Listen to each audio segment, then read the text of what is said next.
وَلْتَكُن مِّنكُمْ أُمَّةٌ يَدْعُونَ إِلَى الْخَيْرِ وَيَأْمُرُونَ بِالْمَعْرُوفِ وَيَنْهَوْنَ عَنِ الْمُنكَرِ وَأُولَئِكَ هُمُ الْمُفْلِحُونَ. نحمده ونستعينه ونستغفره ونعوذ بالله من شرور أنفسنا ومن سيئات أعمالنا من يهده الله فلا مضل له ومن يضلل فلا هادي له وأشهد أن لا إله إلا الله وحده لا شريك له وأشهد أن محمدًا عبده ورسوله يا أيها الذين آمنوا اتقوا الله حق تقاته ولا تموتن إلا وأنتم مسلمون يا أيها الناس اتقوا ربكم الذي خلقكم من نفس واحدة وخلق منها زوجها وبث منهما رجالا كثيرا ونساء واتقوا الله الذي تساءلون به والأرحام إن الله كان عليكم رقيبا يا أيها الذين آمنوا اتقوا الله وقولوا قولا سديدا يصلح لكم أعمالكم ويغفر لكم ذنوبكم ومن يطع الله ورسوله فقد فاز فوزا عظيما أما بعد فإن خير الحديث كتاب الله وخير الهدي هدي محمد صلى الله عليه وسلم وشر الأمور محدثاتها وكل محدثة بدعة وكل بدعة ضلالة وكل ضلالة في النار. أعوذ بالله من الشيطان الرجيم. بسم الله الرحمن الرحيم. يا أيها الذين آمنوا قوا أنفسكم وأهليكم نارا وقودها الناس والحجارة عليها ملائكة غلاظ شداد لا يعصون الله ما أمرهم ويفعلون ما يؤمرون. محترم حاضرین جمعہ، بزرگوں اور دوستوں، نوجوان ساتھیوں، پردہ نشین ماؤں اور بہنوں، پیارے بچوں،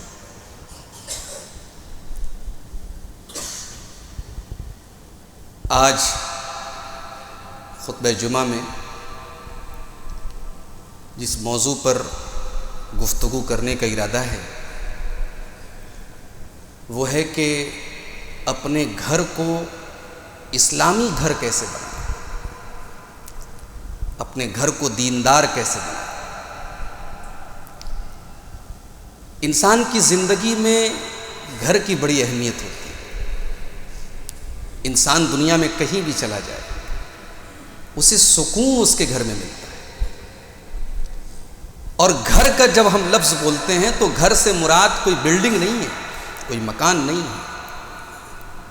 گھر سے مراد وہ جگہ ہے جہاں رشتوں کے تانے بانے ہوتے ہیں، جہاں محبت بھی ہے اور کبھی کبھی کڑواہٹ بھی ہے، جہاں ماں کا پیار بھی ہے اور باپ کی ڈانٹ بھی ہے، جہاں بچوں کی کلکاریاں بھی ہیں، بزرگوں کی دعائیں بھی ہیں، عورتوں کی تکرار بھی ہے۔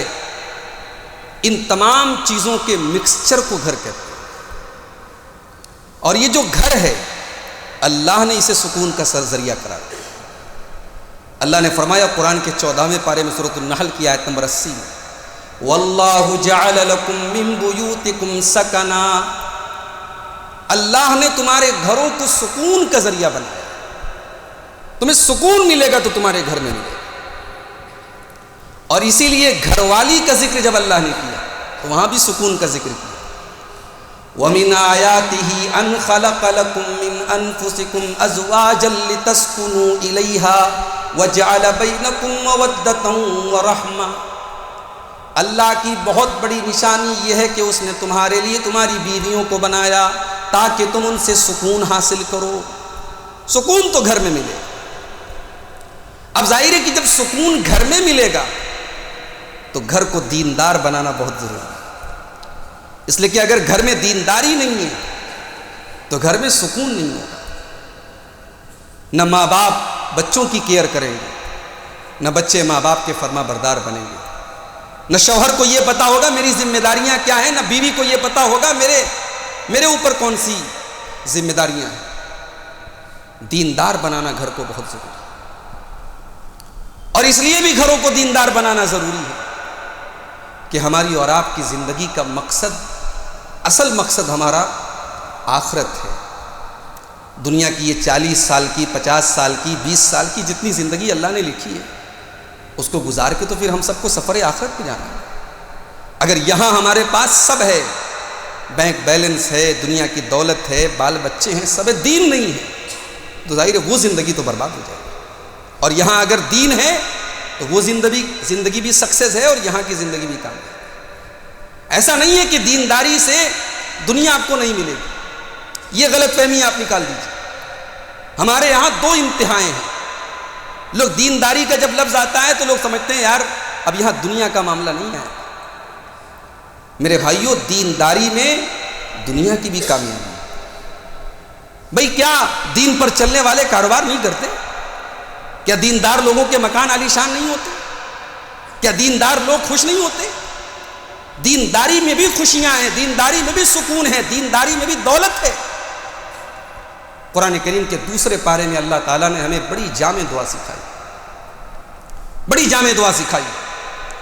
حج کرنے والا حاجی، عمرہ کرنے والا جب خانہ کعبہ کا طواف کرتا ہے تو حجر اسود اور رکن یمانی کے درمیان بھی اس دعا کو پیارے نبی کی سنت ہے کہ اس کو پڑھا جائے.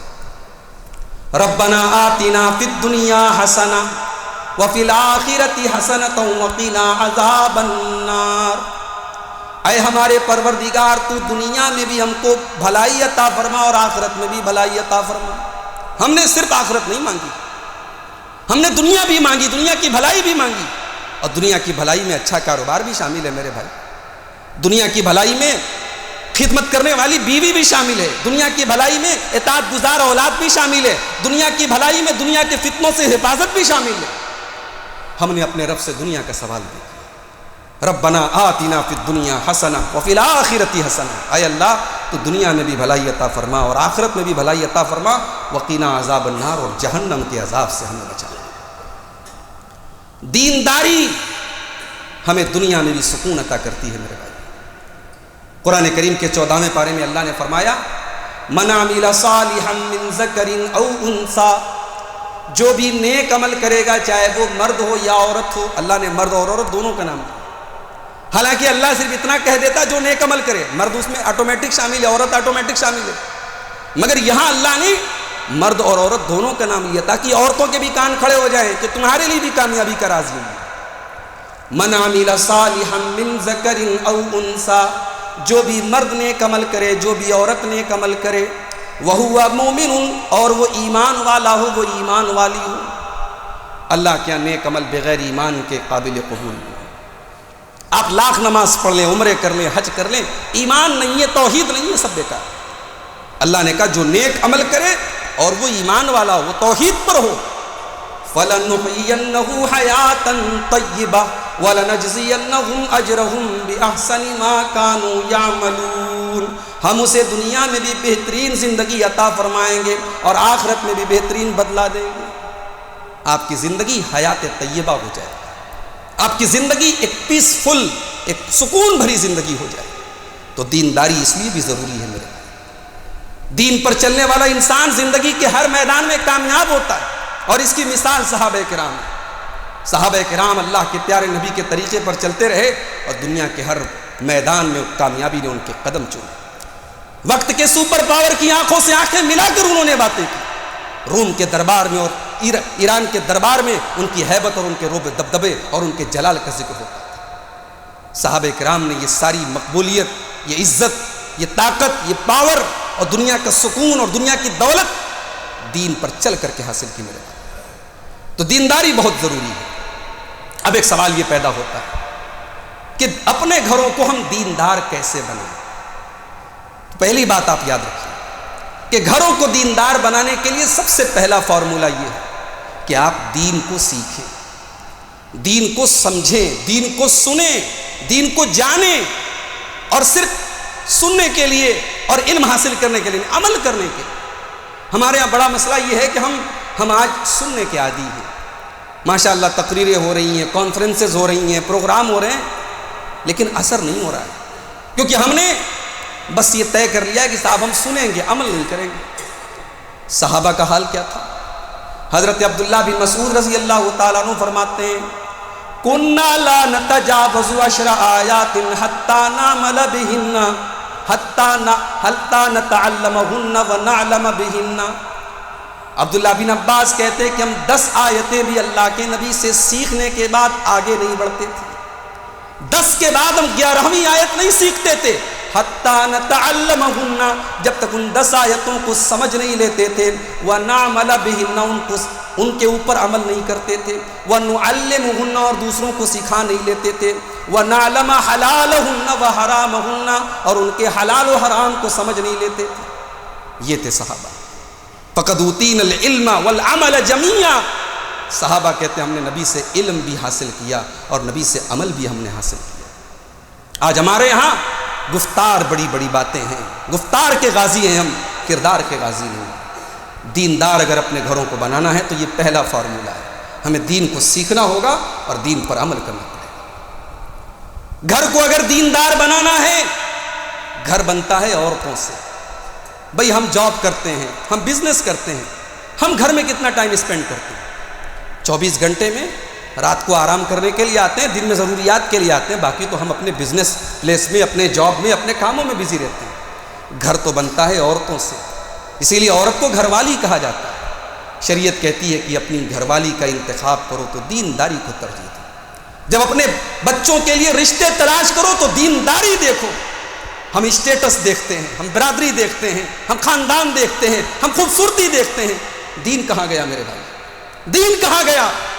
اللہ کے پیارے حبیب صلی اللہ علیہ وسلم فرماتے ہیں تُنْكَحُ الْمَرْأَةُ لِأَرْبَعٍ لِمَالِهَا وَلِحَسَبِهَا وَلِجَمَالِهَا وَلِدِينِهَا۔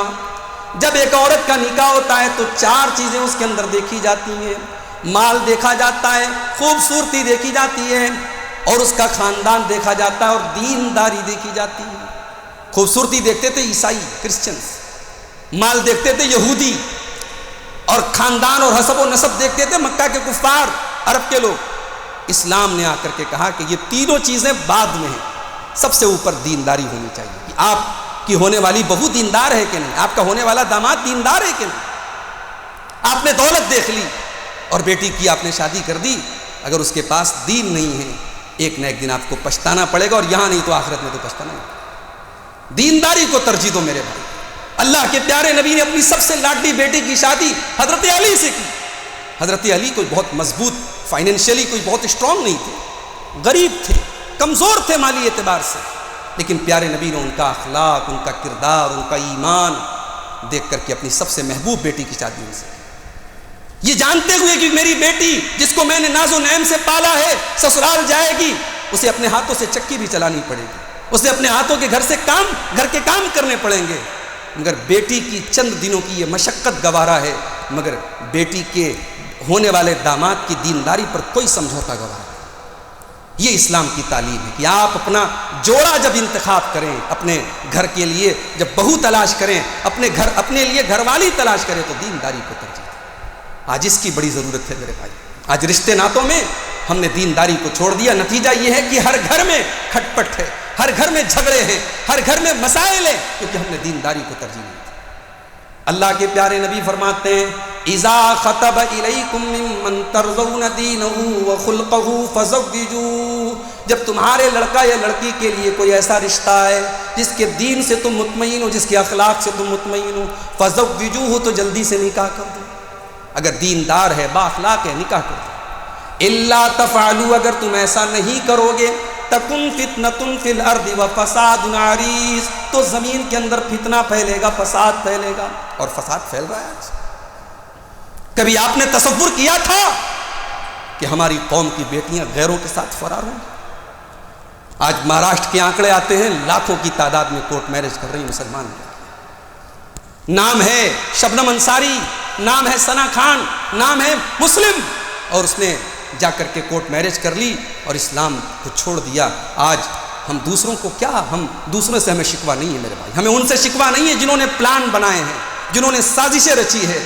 ہمیں شکوہ اپنوں سے ہے کہ ہم نے اپنی بیٹیوں کی ایسی تربیت بھی نہیں کی، ہم اپنی بیٹیوں کو اس لائق بھی نہیں بنا سکے کہ ہماری بیٹی گھر سے قدم نکالنے کے پہلے یہ سوچتی کہ میں کیا کر رہی ہوں، میں جس دین سے اپنے آپ کو نکال رہی ہوں یہ دین کل قیامت کے دن مجھے نجات دے گا، جس توحید سے میں سمجھوتا کر رہی ہوں یہی توحید میری کامیابی کا ضامن ہے۔ ہماری بیٹیوں کو ہم یہ سبق بھی نہیں سکھا سکتے۔ بڑے افسوس کے ساتھ کہنا پڑتا ہے میرے بھائی، ہم نے اپنی بچیوں کو اعلیٰ تعلیم دی، ان کو ہائر ایجوکیشن دی، دین کے نام پر ہم نے قرآن پڑھا دیا مولوی صاحب اور حافظ صاحب کے ذریعے۔ ہم مطمئن ہو گئے، کسی نے پوچھا بھائی آپ کی لڑکی نے تعلیم کتنی حاصل کی؟ ہماری لڑکی گریجویٹ ہے اور قرآن پڑھا ہے۔ دین کے نام پر ہم اس پر مطمئن ہیں، قرآن پڑھا ہے۔ معاف کیجئے، رٹو طوطے کی طرح صرف ناظرہ قرآن پڑھ لینے سے گھر میں دینداری نہیں ہے۔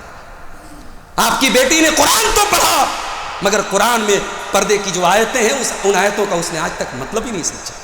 قرآن میں محرم اور غیر محرم کا جو فرق بتایا گیا اس نے اس کا مطلب ہی نہیں سمجھا۔ قرآن میں توحید کا حکم اور شرک سے منع کیا گیا، آپ کی بیٹی نے نہ توحید کا مطلب جانا نہ شرک کا مطلب جانا۔ اور اگر آج وہ ارتداد کے راستے پر نکلی ہے، وہ کفر کے راستے پر نکلی ہے، تو پھر ہمیں شکوہ کرنے کا کوئی حق نہیں۔ ہم نے اپنی بیٹیوں کو تعلیم کہاں دی میرے بھائی؟ ہمارے یہاں تو پھر بھی ماشاءاللہ مسجدوں میں خواتین کا انتظام ہے۔ ہماری ہی قوم کا ایک طبقہ اپنی عورتوں کو دنیا جہان کی جگہوں پر جانے کی اجازت دیتا ہے اور مسجدوں کے دروازے بند ہیں اس کے لیے مسجدوں کے دروازے بند ہیں۔ وہ دین کے نام پر اس کو دین سے دور کرنے والی چیزیں موبائل کی شکل میں، ٹی وی سیریل کی شکل میں اور تمام شکلوں میں موجود ہیں، مگر دین سے قریب کرنے والی کوئی چیز اس کے پاس نہیں۔ تو دینداری آئے تو کہاں سے آئے، شرم و حیا آئے تو کہاں سے آئے، غیرت آئے تو کہاں سے آئے؟ یہ پہلا کام کرنا ہے میرے بھائی۔ اپنے گھر میں دینداری اگر لانی ہے تو اپنے گھر کی عورتوں کو دیندار بناؤ۔ اگر آپ کی بیوی کے اندر کوئی دینی خامی ہے، پردے کی کوئی کمی ہے، زبان کی تیز اصلاح کرنے کی کوشش کرو، ایک دوسرے کے خیر خواہ بنو۔ میں اپنی ماؤں بہنوں سے بھی کہنا چاہوں گا کہ شوہر کی بری سے بری عادت بیوی چھڑا سکتی ہے۔ اللہ نے عورت کو جذبات کی وہ طاقت دی ہے، اس کے آنسوؤں میں وہ طاقت ہے جو دنیا کے بڑے بڑے پہاڑوں میں طاقت نہیں۔ یاد کرو فرعون کی بیوی کو، فرعون کتنا بڑا ظالم ہے، کتنا بڑا قاتل ہے، بچوں کو قتل کر دیتا ہے، مگر جب موسیٰ علیہ السلام اللہ کے حکم سے جب فرعون کے محل کے پاس پہنچے اور فرعون کی بیوی نے اس معصوم بچے کو دیکھا تو کہا کہ عسیٰ ان ینفعنا او نتخذہ ولدا لا تقتلوہ، کہا کہ اے میرے سرتاج آپ نے بہت بچوں کو قتل کیا ہے، یہ بڑا پیارا بچہ ہے، اس کو قتل مت کیجیے، اس کو قتل مت کیجیے، یہ بچہ ہمیں فائدہ پہنچائے گا، ہم اسے اپنا بیٹا بنا لیں۔ اللہ تیری قدرت، سبحان تیری قدرت، اللہ تو نے فرعون کی جڑ ختم کرنے کے لیے، فرعون کا اقتدار ختم کرنے کے لیے موسیٰ کو فرعون کے محل میں فرعون کے پیسے سے موسیٰ کی پرورش کروائی، یہ اللہ کی قدرت۔ اور آپ غور کریں کہ وہ فرعون جو کسی کی نہیں سنتا اس نے بیوی کی سنی۔ اگر بیوی چاہے تو عورت کی بری سے بری عادتیں چھڑا سکتی ہے، اس کے جذبات میں وہ طاقت ہے، اس کے آنسوؤں میں وہ طاقت ہے۔ اس لیے میاں بیوی ایک دوسرے کے خیر خواہ بنے۔ اگر دینداری گھر میں لانی ہے، ایک دوسرے کے اندر اگر کوئی کمی ہے، کوئی کوتاہی ہے، اس کو دور کریں۔ والمومنون والمومنات بعضهم اولیاء بعض، مومن مرد اور مومن عورتیں ایک دوسرے کے مددگار ہیں، سپورٹر ہیں۔ یأمرون بالمعروف وینہون عن المنکر، وہ ایک دوسرے کو نیکی کا حکم دیتے ہیں، ایک دوسرے کو برائی سے روکتے ہیں۔ شوہر کے اندر کوئی برائی ہے، بیوی روکے، بیوی روکے، بیوی کے اندر کوئی کمی ہے، شوہر روکے، ایک دوسرے کی اصلاح کی کوشش کریں۔ اور آگے بڑھیے، شوہر نماز نہیں پڑھتا، بیوی خود نماز کی پابندی کرے، شوہر کو احساس دلائے کہ آپ غلط کریں۔ اللہ کے نبی نے رحمت کی دعائیں کی ہیں اس جوڑے کے لیے جو رات میں اٹھ کر کے تہجد پڑھتا ہے اور اپنے جوڑے کو بھی اٹھاتا ہے۔ اللہ کے پیارے حبیب فرماتے ہیں صلی اللہ علیہ وسلم، سنن نسائی کی روایت ہے، رحم اللہ رجلا قام من اللیل، اللہ کی رحمت نازل ہو اس مرد کے اوپر جو رات میں اٹھ کر کے قیام اللیل کرتا ہے۔ آپ نے بیوی کو گھمایا ہوگا، شاپنگ کرائی ہوگی، کبھی اس سنت پر بھی آپ عمل کریں، اس حدیث پر بھی عمل کریں۔ اللہ اس مرد کے اوپر رحم کرے جو رات میں اٹھ کر کے قیام اللیل کرتا ہے اور اپنی بیوی کو بھی اٹھاتا ہے، اور اگر بیوی انکار کرتی ہے نضح فی وجہ الماء، اپنی بیوی کے چہرے پر پانی چھڑک کر کے اسے اٹھاتا ہے کہ چلو تم میرے ساتھ نماز پڑھو۔ دنیا کی برائیوں میں آپ نے فیملی کو شامل کیا، دنیا کے خوشیوں میں آپ نے شامل کیا، کبھی رب کی عبادت میں بھی بیوی کو شامل کیجیے، رات میں اٹھ کر کے بیوی کو تہجد پڑھائیے۔ اور آگے اللہ کے نبی کہتے ہیں اللہ کی رحمت نازل اس عورت کے اوپر جو رات میں اٹھ کر کے قیام کرتی ہے اور شوہر کو اٹھاتی ہے، اور شوہر اگر انکار کر دیتا ہے تو بیوی شوہر کے چہرے پر پانی چھڑک دیتی ہے۔ اللہ کے پیارے حبیب کبھی کبھی رات میں تہجد پڑھ رہے ہیں، بخاری کی روایت ہے، آپ اکیلے تہجد پڑھ رہے ہیں، اماں عائشہ آرام کر رہی ہیں، اللہ کے نبی نے 8 رکعتیں پڑھ لی۔ جب وطر کی نماز آئی، بڑے پیار سے، بڑے اپنے پن سے آپ نے اماں عائشہ کو جگایا، یا عائشہ قومی فاوتری، عائشہ اٹھو چلو وطر پڑھ لو۔ یہ انداز بھی ہمارے گھروں کا ہونا چاہیے۔ گھر سے آپ جائیں، کچھ پیسے دے دیں اپنے اہلیہ کو کہ کوئی سائل آئے، کوئی فقیر آئے، کوئی یتیم آئے تو تم بھی اپنے ہاتھ سے صدقہ اور خیرات کر دو، اپنے بچوں اور اپنی بیوی کے ذریعے بھی صدقہ خیرات کروائیں۔ یہ تمام چیزیں گھر کے اندر دینداری لائے گی۔ اور ایک بات یاد رکھیے، گھر کو دیندار بنانا ہے تو سب سے پہلے اپنے گریبان میں جھانکنا پڑے گا، سب سے پہلے اپنے آپ کو ایک آئیڈیل باپ، ایک آئیڈیل شوہر، ایک آئیڈیل بھائی بننا پڑے گا۔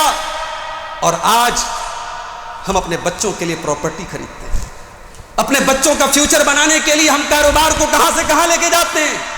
اپنے بچوں کا اصل فیوچر اگر آپ کو بنانا ہے میرے بھائی تو اپنے ایمان اور اپنے تقوی پہ آپ توجہ دیں۔ انشاءاللہ اگر آپ متقی اور پرہیزگار بن گئے، آپ کی اولاد آپ کے مرنے کے بعد بھی اس سے فائدہ اٹھائے۔ قرآن کا 16واں پارہ اٹھاؤ، حضرت موسیٰ اور حضرت خضر کا واقعہ اللہ بیان کر رہا ہے۔ موسیٰ اور خضر ایک بستی سے گزرے، بستی کے لوگ بڑے کنجوس، بڑے بخیل تھے، مہمانوں کی مہمان نوازی نہیں کرتے تھے۔ یہ بیچارے دونوں بھوکے پیاسے تھے، کھانا مانگا کسی نے کھانا نہیں دیا۔ ایک مکان کی دیوار حضرت خضر نے دیکھا کہ گرنے والی ہے، حضرت خضر اٹھے اس کو سیدھا کر دیا۔ موسیٰ علیہ السلام کو بڑا غصہ آیا کہ یہ بڑے بخیل کنجوس لوگ تھے، آپ نے کیا ضرورت تھی آپ کو ان کی دیوار سیدھی کرنے کی؟ پوچھا کیا ماجرا ہے، کیوں آپ نے ایسا کیا؟ حضرت خضر نے اللہ کے حکم سے یہ کام کیا تھا۔ جب اس کی تفسیر بیان کرنے لگے، جب اس کو ایکسپلین کرنے لگے تو حضرت خضر نے کہا وَأَمَّا الْجِدَارُ فَكَانَ لِغُلَامَيْنِ يَتِيمَيْنِ فِي الْمَدِينَةِ وَكَانَ تَحْتَهُ كَنْزٌ لَهُمَا، کہا کہ اے موسیٰ وہ دیوار 2 یتیم بچوں کی تھی، 2 یتیم بچوں کی تھی۔ وَكَانَ تَحْتَهُ كَنْزٌ لَهُمَا، اور باپ نے مرنے کے پہلے اس دیوار کے نیچے ایک خزانہ دبایا تھا جو مرنے کے بعد اس کے بچوں کے کام آئے۔ آج اگر وہ دیوار گر جاتی، گاؤں کے لوگ بخیل ہیں، کنجوس ہیں، بچوں کا خزانہ لوٹ کے چلے جاتے، لیکن اللہ نے ان یتیم بچوں کے خزانے کی حفاظت کی۔ اللہ نے مجھے حکم دیا کہ میں دیوار سیدھی کر دوں تاکہ ان یتیم بچوں کا خزانہ کسی غیر کے ہاتھ نہ لگے۔ اس کا ریزن کیا تھا، اس کا سبب کیا تھا؟ حضرت خضر نے کہا وَكَانَ أَبُوهُمَا صَالِحًا، وَكَانَ أَبُوهُمَا صَالِحًا، ان بچوں کا باپ نیک تھا۔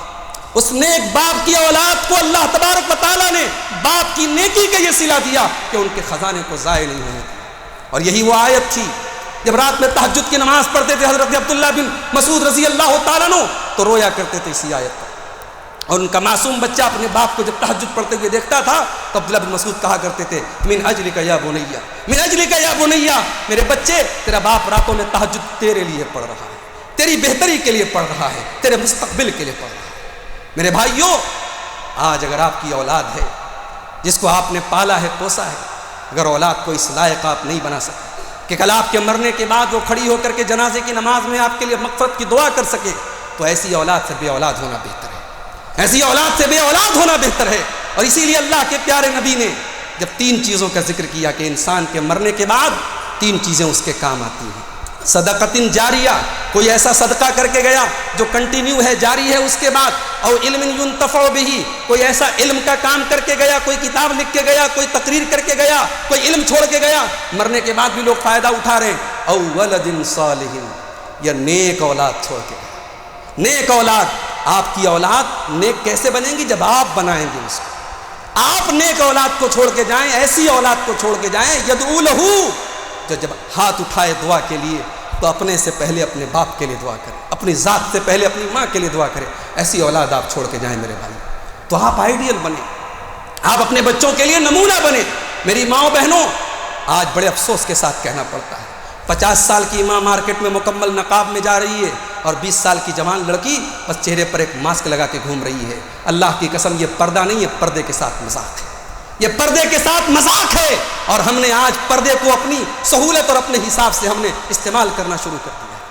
50 سال کی اس عورت سے زیادہ پردے کی حقدار وہ 20 سال کی جوان لڑکی ہے. آج مائیں پردہ کر رہی ہیں لیکن بچیوں کو پردہ کرانے کا گٹس اور ہمت ان کے اندر نہیں ہے. اگر آپ چاہتی ہیں کہ آپ کے گھر میں دینداری آئے تو آپ کی گھر کی بیٹی جب گھر سے نکلے تو اسلامی نقاب میں اور اسلامی حجاب میں نکلے. یہ تربیت آپ کی ہونی چاہیے. تو یہ دینداری اگر گھر میں لانا ہے تو یہ کام ہمیں اور آپ کو کرنا پڑے گا. اور اسی طریقے سے نماز کی پابندی، مسلمان کے گھر میں نماز کی پابندی ہونی چاہیے. فجر کی نماز میں باپ بیچارہ مسجد میں صف اول میں آ رہا ہے اور جوان بیٹے سو رہے ہیں. معاف کیجئے، یہ دینداری نہیں ہے، یہ دینداری نہیں ہے. آپ کے گھر میں دینداری اگر ہوگی تو پورا پریوار نمازی ہوگا، آپ کے بچوں کے اندر بھی نماز کا شوق ہوگا. حضرت عمر فاروق رضی اللہ تعالیٰ عنہ اپنے گورنروں کو خط لکھتے ہیں اور خط میں کیا الفاظ لکھتے ہیں؟ ان اہم امورکم عندی الصلاۃ، ان اہم امورکم عندی الصلاۃ. اے لوگوں، سب سے اہم چیز میری نظر میں نماز ہے. ومن حفظها وحافظ علیها فقد حفظ دینہ. جس نے نماز کی پابندی کی، جس نے نماز کی حفاظت کی، اس نے اپنے دین کو بچا لیا. ومن ضیعها، اور جس نے نماز کو برباد کیا، فہو لما سواها اضیع، تو وہ اور چیزوں کو تو اور زیادہ برباد کرے. اسلام میں توحید کے بعد سب سے پہلے نماز ہے، جو کسی حال میں معاف نہیں ہے. اور جو نماز چھوڑتا ہے، جو نمازوں کو ضائع کرتا ہے، رب نے قرآن میں فرمایا شہوتوں کا دروازہ کھل جاتا ہے، خواہشات بے لگام ہو جاتی ہیں. انسان کو اپنی خواہشات پر کنٹرول نہیں ہوتا ہے اگر نمازوں کو ضائع کرتا ہے. اللہ نے فرمایا سورہ مریم کے اندر، فخلف من بعدهم خلف اضاعوا الصلاة واتبعوا الشہوات فسوف یلقون غیا. اللہ نے کہا میرے نبیوں کے بعد ایسے نالائق لوگ آئے، ایسے ناخلف لوگ آئے جنہوں نے نمازوں کو ضائع کیا، جنہوں نے نمازوں کو برباد کیا، اور جس کے نتیجے میں انہوں نے اپنی خواہشات کی پیروی کی، خواہشات کے پیچھے چلے. آج یہ جو خواہشات کے گھوڑے بے لگام ہیں اور ہمارے گھروں میں دنیا بھر کی برائیاں ہو رہی ہیں، کبھی آپ غور کیجئے گا نماز کی پابندی کا نہ ہونا بھی بہت بڑا وجہ اور بہت بڑا اس کا سبب ہے. میرے بھائی، کیوں شریعت نے تعلیم دی؟ مروا اولادکم بالصلاۃ وہم ابناء 7 سنین، تمہارے بچے 7 سال کے ہو جائیں انہیں نماز کی پابندی کا حکم دیا. بھائی 7 سال کا بچہ تو نابالغ ہے نا، شریعت میں اس کے اوپر بھی احکام تو پابند تو نہیں بنا وہ بھی احکام کا، لیکن 7 سال کی عمر سے اللہ کے پیارے حبیب نے کہا نماز کے لیے لے کے جاؤ. 10 سال کا ہو جائے نماز نہ پڑھے تو سختی کرو، پٹائی کرو. کیوں کہا آپ نے ایسا؟ اس لیے کہ 7 سال سے جس بچے کو آپ نماز کا عادی بنائیں گے، 18 سال کا ہونے کے بعد آپ کو کہنا نہیں پڑے گا، وہ آٹومیٹک حی علی الصلاۃ کی آواز سن کے مسجد میں آئے. بچوں کو بچپن سے نماز کا عادی بناؤ، اپنے ٹائم ٹیبل اور اپنے شیڈیول کو ایسا بناؤ. آپ مارکیٹ میں ہیں، آپ بزنس میں ہیں، آپ جاب میں ہیں، نماز آپ ٹائم سے پڑھیں. اپنے شیڈیول کو نماز کے ساتھ جوڑیں. اللہ کے رسول صلی اللہ علیہ وسلم نے قیامت کے دن جن 7 لوگوں کو اللہ کی عرش کا سایہ ملے گا، ان میں ایک آدمی، اس کو بھی آپ نے بیان فرمایا، وَرَجُلٌ قَلْبُهُ مُعَلَّقٌ بِالْمَسَاجِدِ، جس کا دل مسجد میں اٹکا ہو، جس کا دل نماز میں اٹکا ہو. یہ کیفیت آپ کی ہے، آپ کا شیڈیول، آپ کا ٹائم ٹیبل نماز سے جڑا ہو. کاشی میرا میں آپ رہتے ہیں، کسی کام سے میرا روڈ گئے، کسی کام سے کاندے ولی گئے، کسی کام سے بوری ولی گئے، نماز کا ٹائم ہے، آپ وہاں قریب میں کسی مسجد میں نماز پڑھیں. یہ نہیں ہے کہ آپ اپنے علاقے سے دور ہیں تو نماز معاف ہے. نماز معاف نہیں ہے میرے بھائی. آپ اپنے شیڈیول اور ٹائم ٹیبل کو نماز کے ساتھ جوڑیں. اور اسی لیے اللہ نے سورہ طٰہٰ کے اندر جب نماز کا ذکر کیا تو صرف اکیلے نماز پڑھنے کا حکم نہیں دیا. اللہ نے فرمایا وَأْمُرْ أَهْلَكَ بِالصَّلَاةِ وَاصْطَبِرْ عَلَيْهَا. نماز کا اپنی فیملی کو بھی حکم دو، اپنے گھر والوں کو بھی حکم دو، اور خود بھی نماز کی پابندی کرو. لا نسألک رزقا، ہم تم سے روزی نہیں مانگتے، نحن نرزقک، ہم تو خود تمہیں روزی دیتے ہیں. اور آگے بڑھیے، گھر میں دینداری لانی ہے تو گھر سے وہ چیزیں نکالنی پڑیں گی جو دین سے دور کرتی ہیں. اگر آپ کے گھر میں ناچ گانا ہو رہا ہے، آپ کے گھر میں میوزک ہے، آپ کا گھر میں اللہ نہ کرے شراب پی جا رہی ہے، تو وہ گھر کبھی دیندار نہیں بن سکتا. دین سے ٹکرانے والی اور دین کے خلاف چیزیں اگر آپ کے گھر میں ہو رہی ہیں اور آپ کی غیرت جوش نہیں مار رہی ہے، آپ کے ماتھے پر کبھی بل نہیں پڑ رہا ہے، تو معاف کیجئے گا، آپ کے گھر میں کبھی دینداری نہیں آ سکتی. آپ کے گھر سے وہ تمام چیزیں نکل جانی چاہیے. پیارے نبی صلی اللہ علیہ وسلم اما عائشہ کے کمرے میں آتے ہیں، دروازے سے پردہ دیکھتے ہیں آپ کے چہرے کا رنگ بدل جاتا ہے اور غصے میں آپ واپس چلے جاتے ہیں. اما عائشہ نے پوچھا اے اللہ کے نبی کیا قصور ہو گیا، کیا غلطی ہو گئی؟ آپ نے فرمایا کہ اے عائشہ اس پردے پر کچھ تصویریں بنی تھی، اس پردے پر کچھ تصویریں بنی تھی، اس لیے مجھے پسند نہیں آیا۔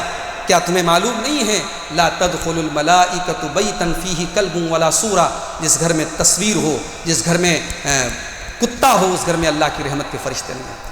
اما عائشہ نے فوراً اس پردے کو ہٹایا۔ یہ نبی نے تعلیم دی کہ آپ کے گھر میں اگر دین کے خلاف کوئی عمل ہو رہا ہے تو آپ کے جذبات بھڑکنے چاہیے، آپ کو غصہ آنا چاہیے۔ آپ اگر ٹھنڈے پڑ رہے ہیں اس کا مطلب کہ آپ کا دین کمزور ہے، آپ کا ایمان کمزور ہے۔ اللہ کے پیارے نبی نے فرمایا، ترمذی کی روایت ہے، فی ھذہ الامۃ خسف وقذف ومسخ، میری امت پر ایک ایسا دور بھی آئے گا جب لوگوں کے چہرے مسخ کر دیے جائیں گے، پتھروں کی بارش ہوگی اور لوگوں کو زمین میں دھسا دیا جائے گا۔ صحابہ نے پوچھا یا رسول اللہ وہ دور کب آئے گا؟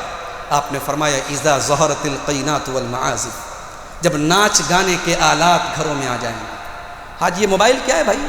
کسی نے سوچا تھا، کسی نے تصور نہیں کیا تھا کہ اللہ کے گھروں میں میوزک کی آواز بجے گی۔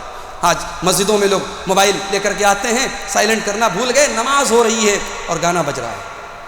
اچھا لوگ رنگ ٹون بھی ایسا لگاتے ہیں، اللہ کے بندو رنگ ٹون ایسا لگاؤ، میں قرآن کی آیتوں کو بھی لگانے کا قائل نہیں ہوں کہ بھئی کہاں ہے کس حال میں، قرآن کی آیتوں کو آپ مت لگائیں، مگر کوئی ایسی گھنٹی لگائیں جس میں کوئی دھوم دھڑاکا نہ ہو، نارمل آواز ہو، کوئی صرف بیل کی آواز ہو، گھنٹی کی آواز ہو۔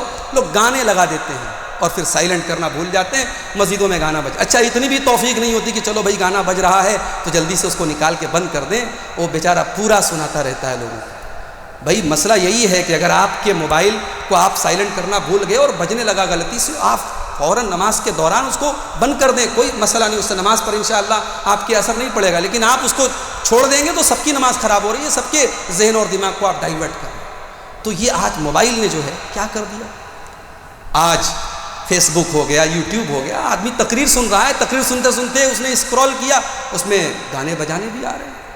اور آپ تو آج کل تو ماشاءاللہ ہمارے نوجوان ان سب چیزوں کے عادی ہو رہے ہیں۔ اللہ کے نبی نے ایک حدیث میں فرمایا کہ قیامت کے پہلے یعزف علی رؤوسہم بالمعازف، لوگوں کے سروں کے اوپر ناچنے والیاں گانے والیاں گائیں۔ آج یہ جو ہیڈ فون ہے، جو ایئر فون ہے، لوکل میں سفر ہو رہا ہے، اب کانوں میں ایئر فون لگائے بیٹھ کے گانا سن رہا ہے۔ اللہ کے بندے اگر تیرے دل کو اس گانے سے سکون مل رہا ہے تو اپنے دل کی نماز جنازہ تو پڑھ لے، تیرا دل مردہ ہو چکا ہے۔ اگر آپ کے دل کو گانے اور میوزک سے سکون مل رہا ہے تو مان لو، سمجھ لو کہ آپ کا دل مردہ ہو چکا ہے۔ دل تو اللہ کے ذکر سے سکون پاتا ہے۔ اللہ اکبر۔ آپ ائمہ حرمین کی قرات اور تلاوت کی آواز اگر سننے کے شوقین ہو جائیں، اللہ کی قسم اس سے زیادہ سکون آپ کو کہیں نہیں ملے گا۔ آپ ائمہ حرمین کی تلاوت کے اگر آپ سننے کا ذوق اپنے اندر پیدا کر لیں، اس سے زیادہ سکون اور پیس آف ہارٹ اور دل کا سکون آپ کو کہیں نہیں ملے گا۔ تو گانا بجانا گھر سے نکالیے۔ موبائل اگر آپ کے پاس ہے، اس موبائل سے کے تعلق سے آپ کی ایک ایکٹیویٹی ریکارڈ ہو رہی ہے۔ ہو سکتا ہے یوٹیوب کی ہسٹری آپ ڈیلیٹ کر دیں، ہو سکتا ہے براؤزر کی ہسٹری آپ ڈیلیٹ کر دیں، ہو سکتا ہے واٹس ایپ کی چیٹنگ آپ ڈیلیٹ کر دیں، مگر کانوں نے جو سنا، آنکھوں نے جو دیکھا اور دل نے جو سمجھا، سب ریکارڈ ہو رہا ہے۔ اور قیامت کے دن سب کا سوال ہوگا، ان السمع والبصر والفؤاد کل اولئک کان عنہ مسئولا۔ میرے بندو، تمہاری کان نے کیا سنا اس کا بھی سوال کیا جائے گا، تمہاری آنکھوں نے کیا دیکھا اس کا بھی حساب ہوگا، اور تمہارے دل نے کس چیز کو اپنے دل میں اتارا اس کا بھی حساب ہوگا۔ اس لیے اس موبائل کے تعلق سے بڑے ہوشیار رہو میرے بھائی۔ میں منع نہیں کرتا، بہت سارے لوگ کہتے ہیں بھائی لڑکیوں کے ہاتھ میں موبائل دینا یہ بہت سارے فتنوں کی جڑ ہے۔ ٹھیک ہے، اگر لڑکی بالغ ہو چکی ہے، سمجھدار ہو چکی ہے، اس کو ضرورت پڑ رہی ہے موبائل کی، اس سے رابطہ کرنے کے لیے آپ دے دیں۔ اور آپ ہر وقت نگرانی نہیں کر سکتے لڑکے اور لڑکیوں کے موبائل پر، آپ ایسی تربیت کریں، اسے صحیح غلط کا ایسا پاٹھ پڑھائیں کہ وہ اس موبائل کے رہنے کے باوجود، صحابہ کرام حالت احرام میں جا رہے ہیں، بھوکے پیاسے ہیں، ان کے سامنے سے نیل گائے جا رہی ہے، ان کے سامنے سے ہرن جا رہا ہے، وہ شکار کر سکتے ہیں، مگر اللہ نے منع کر دیا تم حالت احرام میں شکار نہیں کر سکتے۔ اللہ نے منع کر دیا حالت احرام میں شکار نہیں کر سکتے۔ صحابہ نے اپنے آپ کو کنٹرول کیا۔ اللہ نے قرآن میں فرمایا یہ ہماری طرف سے ایک امتحان ہے، اللہ تمہیں آزمائے گا۔ تنالہ ایدیکم ورماحکم، شکاری جانور تمہارے سامنے سے گزریں گے، تم ہاتھ سے پکڑ سکتے ہو، تم نیزے سے شکار کر سکتے ہو، مگر تم اپنے آپ کو کنٹرول کرو گے، یہی اللہ کا امتحان ہے۔ موبائل بھی میرے بھائیوں وہی چیز ہے، چند سیکنڈوں میں آپ بے حیائی اور بد کرداری کی دنیا میں غرق ہو سکتے ہیں، مگر اللہ کا ڈر اور اللہ کا خوف ایک ایسی چیز ہے جو آپ کو اس سے بچا سکتا ہے، دنیا کی کوئی طاقت آپ کو نہیں بچا سکتی۔ تو اپنے گھروں کے اندر اگر دینداری لانی ہے تو دین سے دور کرنے والی چیزوں کو گھر سے نکالنا پڑے گا، اور گھر میں کچھ ایسا ماحول بنائیے کہ گھر میں ہفتے میں ہی صحیح، مہینے میں ہی صحیح، ایک دن کچھ ایسا علمی پروگرام ہو، کوئی درس ہو، کسی عالم کو بلا لیں، کسی عالمہ کو بلا لیں، گھر میں کچھ دین کی باتیں ہوں۔ اللہ نے قرآن میں فرمایا وَاذْكُرْنَ مَا يُتْلَى فِي بُيُوتِكُنَّ مِنْ آيَاتِ اللَّهِ وَالْحِكْمَةِ، اے نبی کی عورتوں، تمہارے گھروں میں جو قرآن پڑھا جاتا ہے، جو حدیث پڑھی جاتی ہے، اس کو یاد کیا کرو۔ اس کا مطلب نبی کے گھر میں قرآن و حدیث کا درس ہوتا تھا، آج ہمارے گھر میں کہاں ہوتا ہے میرے بھائی؟ ہمارے گھروں میں آج قرآن و حدیث کی باتیں نہیں ہوتی۔ ہمارے گھروں کا ماحول ایسا ہو کہ ساس اور بہو ایک دوسرے سے دین کے بارے میں ڈسکس کریں، نند اور بھابھی ایک دوسرے سے دین کے مسائل کے بارے میں بات کریں۔ اپنے گھروں میں یہ ماحول آپ پیدا کریں اور بری سنگت سے بچیں۔ ماں بہنوں سے بھی کہنا چاہوں گا، آپ سے بھی کہنا چاہوں گا، انسان کے اخلاق پر، اس کی سیرت و کردار پر سنگت کا بڑا اثر پڑتا ہے۔ اللہ کے پیارے نبی نے فرمایا المرء علی دین خلیلہ، انسان اپنے دوستوں کے دین پر ہوتا ہے۔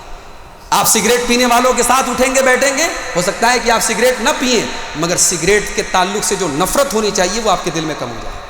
بے نمازیوں کے ساتھ آپ اٹھیں گے بیٹھیں گے، ہو سکتا ہے آپ نماز کے پابند رہیں، مگر بے نمازی کے لیے سافٹ کارنر آپ کے دل میں پیدا ہو جائے۔ سنگت کا اثر پڑتا ہے، اور قیامت کے دن بری سنگت سے لوگ پچھتائیں گے۔ اللہ نے فرمایا یوم یعض الظالم علی یدیہ یقول یا لیتنی اتخذت مع الرسول سبیلا، قیامت کے دن ظالم اپنے ہاتھوں کو کاٹے گا اور کہے گا اے کاش میں نے رسول کا راستہ اپنایا ہوتا، یا ویلتا لیتنی لم اتخذ فلانا خلیلا، اے کاش میں نے فلاں کو اپنا دوست نہ بنایا ہوتا، لقد اضلنی عن الذکر بعد اذ جاءنی وکان الشیطان للانسان خذولا، اس نے تو مجھے گمراہ کر دیا، اس نے مجھے شیطان کے راستے پہ ڈال دیا۔ تو میرے بھائیوں، بری سنگت سے آپ اپنے آپ کو بھی بچائیے، اپنے بچوں کو بھی بچائیے۔ اور خطبہ مسنونہ کے بعد جو میں نے آیت پڑھی تھی، قرآن کریم کے 28ویں پارے کی آیت ہے، اور بڑی، اگر اس آیت پر غور کرو تو یہ بڑی ایموشنل کر دینے والی آیت ہے۔ اللہ نے اس میں ہمارے ایموشنز کو جگایا ہے کہ کون انسان ہے جو اپنی فیملی سے پیار نہیں کرتا، کون ظالم ہے جو اپنی بیوی سے پیار نہیں کرتا، اپنے بچوں سے پیار نہیں کرتا۔ اپنی بچی کی انگلی میں کھروچ آ جائے باپ تڑپ اٹھتا ہے، بچوں کو چوٹ آ جائے مائیں رونے لگتی ہیں، بچہ 2 گھنٹے کے لیے غائب ہو جائے ماؤں کی آنکھوں میں آنسو آ جاتے ہیں۔ اتنی محبت ہوتی ہے اولاد سے، اتنی محبت ہوتی ہے فیملی سے۔ انسان بسا اوقات حرام طریقے اپناتا ہے کمانے کے، اپنے بچوں کی خوشی کے لیے، جائز نہیں ہے، مگر اب انسان اولاد کی خوشی کے لیے کیا کیا کرتا ہے میرے بھائی۔ اللہ نے ہماری اسی محبت کو جگایا ہے۔ قرآن کا 28واں پارہ ہے، سورہ قرآن کی 28ویں پارے کی آخری سورۃ تحریم کی آیت نمبر 6 ہے۔ اللہ نے فرمایا یا ایھا الذین آمنوا قوا انفسکم واہلیکم نارا، اے ایمان والو، اپنے آپ کو اور اپنی فیملی کو، اپنے پریوار کو، اپنے بال بچوں کو جہنم کی آگ سے بچاؤ۔ دنیا کی آگ میں تمہارے بچوں کی انگلی جل جائے، تمہیں تکلیف ہوگی، تم درد سے تڑپ اٹھو گے، تمہاری بیوی آگ میں جلنے لگے تم برداشت نہیں کر پاؤ گے۔ اے ایمان والو، تم کتنے بغیرت ہو کہ تمہارے بیوی بچے، تمہارا پریوار جہنم کی آگ میں جل رہے ہیں، جہنم میں جانے کی تیاری کر رہے ہیں، کفر کے راستے پہ جا رہے ہیں، بدعت کے راستے پہ جا رہے ہیں، شرک کے راستے پہ جا رہے ہیں، اور تیری غیرت کو کوئی جوش نہیں آ رہا ہے۔ قوا انفسکم واہلیکم نارا، اے ایمان والو، اپنے آپ کو اور اپنے گھر والوں کو جہنم کی آگ سے بچاؤ۔ دنیا کی آگ میں انسان جل جائے گا، ایک مرتبہ تکلیف ہوگی، ختم ہو جائے گا، مگر جہنم کی آگ، اللہ اکبر، کلما نضجت جلودہم بدلناہم جلودا غیرہا، جہنم کی آگ میں اللہ بار بار جلائے گا، ایک بار چمڑی جلے گی اللہ دوسری چمڑی چڑھائے گا، دوسری چمڑی جلے گی اللہ تیسری چمڑی جلائے گا، بار بار جلنے کی تکلیف ہوگی کہ ہم گوارا کریں کہ ہمارے بچے اس جہنم کی آگ میں تڑپیں اور جلیں، ہماری بیویاں اس جہنم کی آگ میں تڑپیں اور جلیں، ہم کبھی گوارا نہیں کریں گے۔ اللہ نے فرمایا قوا انفسکم واہلیکم نارا، اے ایمان والو، اپنے آپ کو اور اپنے بچوں کو ساگ سے بچاؤ۔ تو دینداری کے لیے میرے بھائیوں، اپنے بچوں کی فکر کرو، اپنے پریوار کی فکر کرو، اور آخری چیز دعا کرو ان کے لیے۔ جب بھی دعا کے لیے ہاتھ اٹھاؤ، اپنی بیوی کی دینداری کی دعا کرو، اپنے بچوں کو دیندار بننے کی دعا کرو، اپنے بچوں کے فرما بردار بننے کی دعا کرو۔ اور بڑی جامع دعا قرآن کے 19ویں پارے میں اللہ نے ہمیں سکھائی ہے، ربنا هب لنا من ازواجنا وذرياتنا قرة اعين واجعلنا للمتقين اماما، پروردگار ہمارے بیوی بچوں کو ہماری آنکھوں کی ٹھنڈک بنا دے، ہمارے بیوی بچوں کو ہماری آنکھوں کی ٹھنڈک بنا دے اور ہمیں متقیوں کا امام بنا دے. یہ بڑی جامع دعا، اس کو یاد کر دو. ابراہیم خلیل اللہ اپنے بیٹے اسماعیل کو اور اپنی بیوی ہاجرہ کو جب مکہ کی بیاب ہو گیا سرزمین میں چھوڑ کے جانے لگے تو آسمان کی طرف ہاتھ اٹھایا اور کہا ربنا انی اسکنت من ذریتی بواد غیر ذی زرع عند بیتک المحرم ربنا لیقیموا الصلاۃ. پروردگار اپنے بیوی بچوں کو اس بیاب ہو گیا سرزمین میں چھوڑ کے جا رہا ہوں، تیرے حکم پر، تیرے حکم پہ چھوڑ کے جا رہا ہوں. ربنا لیقیموا الصلاۃ، پروردگار تو توفیق دے میری اولاد کو کہ یہاں نماز قائم کرے. یہ ابراہیم علیہ السلام کی دعا ہے.